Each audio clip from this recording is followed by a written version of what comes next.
ছাত্র জনতার অভ্যুত্থানে গেল বছরের ৫ আগস্ট আওয়ামী লীগ সরকারের পতনের দিন হবিগঞ্জের বানিয়াচং থানায় পুলিশের সঙ্গে ছাত্র জনতার ভয়াবহ সংঘর্ষ হয়।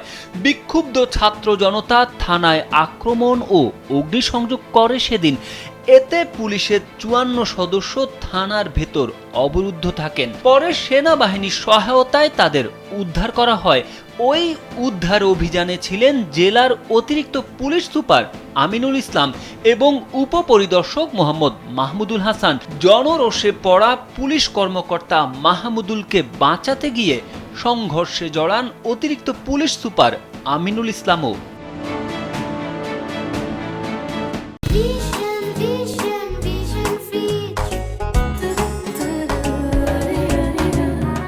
এবছর অনুষ্ঠিত পুলিশ সপ্তাহ ২০২৪-এ ওই দুই কর্মকর্তা বাহিনীর পক্ষ থেকে পদক পেয়েছেন।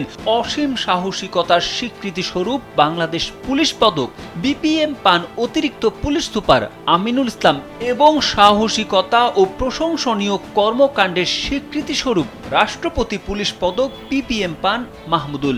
শুধু পুলিশের ওই দুই কর্মকর্তাই নয়, ছাত্র জনতার আন্দোলনের মধ্যে অসীম সাহসিকতা ও প্রশংসনীয় কাজের জন্য পুলিশের অন্তত ৭ সদস্য পদক পেয়েছেন। বছর জুড়ে পেশাগত দায়িত্ব পালনের সাহসিকতা ও প্রশংসনীয় কাজের জন্য পুলিশ বাহিনীতে বিপিএম ও পিপিএম পদক দেওয়া হয়।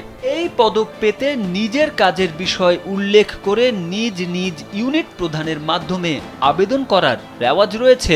তবে এবার আবেদন ছাড়াই পুলিশ পদক পেয়েছেন অন্তত ২৩ সদস্য। যদিও সরকার পতনের পর গেল বছরের ১৪ অক্টোবর স্বরাষ্ট্র মন্ত্রণালয় এক বিবৃতিতে জানায়, ছাত্র জনতার অভ্যুত্থানে ৫ আগস্ট স্বৈরাচারী ও ফ্যাসিবাদী সরকারের পতনের মধ্য দিয়ে বৈষম্যহীন নতুন বাংলাদেশ গড়ার যাত্রা শুরু হয়। ছাত্র ও জনগণ এটিকে সফল করার জন্য আন্দোলনের ভিত্তিতে সক্রিয়ভাবে এর জন্য কাজ করেছে। ১৫ জুলাই থেকে ৮ আগস্ট পর্যন্ত চলা গণ অভ্যুত্থানের ঘটনায় কোনো মামলা, গ্রেপ্তার ও হয়রানি করা হবে না। তবে ৫ আগস্টের ঘটনায় পুলিশকে অসীম সাহসিকতা ও বীরত্বপূর্ণ কাজের জন্য পুরস্কৃত করায় প্রশ্ন উঠছে। একদিকে ঘটনার দায় মুক্তি, আবার একই ঘটনায় সাহসী, বীরত্বপূর্ণ ও প্রশংসনীয় কাজের জন্য পুরস্কার দেওয়া হচ্ছে। এতে কি ভবিষ্যতে প্রতীয়মান হবে না যে আন্দোলনকারীরা সে সময় অপরাধ করেছে? এটা আসলে খুবই গুরুত্বপূর্ণ প্রশ্ন। যদি দায় মুক্তি দেওয়া হয় তাদের কর্মকাণ্ডের, তাহলে আবার পদক দেওয়া কেন? ওই সময়কার ঘটনাগুলোকে তো আলাদা করে চিহ্নিত করার ব্যাপার আছে এখানে।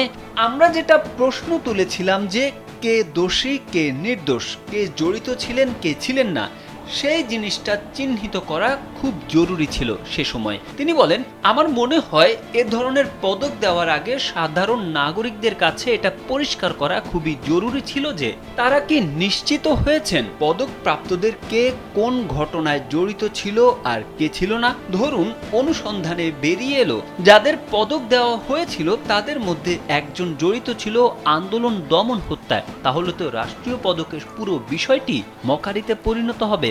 এক্ষেত্রে ভবিষ্যতে এটাকে দেখিয়ে আন্দোলনে সম্পৃক্তদের ভূমিকা নিয়েও প্রশ্ন উঠবে।